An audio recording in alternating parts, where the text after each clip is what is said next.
Group সিতে 2 match শেষে Brazil 4 point নিয়ে শীর্ষে আছে।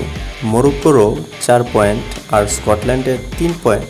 শেষ ম্যাচে ব্রাজিলের প্রতিপক্ষ স্কটল্যান্ডের বিপক্ষে ব্রাজিলের ভাগ্য পরীক্ষা। বিশ্বকাপের গ্রুপ পর্বের শেষ ম্যাচে মাঠে নামছে 5 বারের বিশ্ব চ্যাম্পিয়ন ব্রাজিল।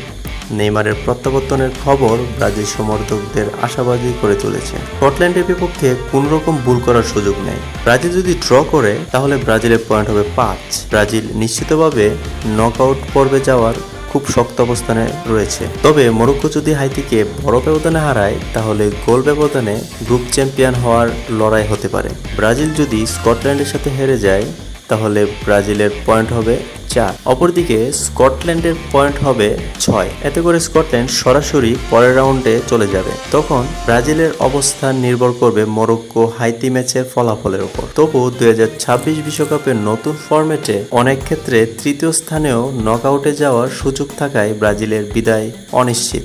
ব্রাজিল যদি স্কটল্যান্ডের বিপক্ষে ম্যাচ ড্র করে তাহলে তারা দ্বিতীয় স্থান নিয়ে পরের রাউন্ডে যেতে পারবে। সেক্ষেত্রে তাদের মুখোমুখি হতে হবে নেদারল্যান্ডের সাথে। অপরদিকে যদি ব্রাজিল গ্রুপ চ্যাম্পিয়ন হয়ে পরবর্তী পর্বে যেতে পারে তাহলে তাদের সামনে প্রতিপক্ষ হিসেবে থাকতে পারে জাপান। ব্রাজিলের গ্রুপ চ্যাম্পিয়ন হওয়ার সম্ভাবনা সবচেয়ে বেশি, কিন্তু হার বা ড্র হলে সমীকরণ জটিল হয়ে যেতে পারে।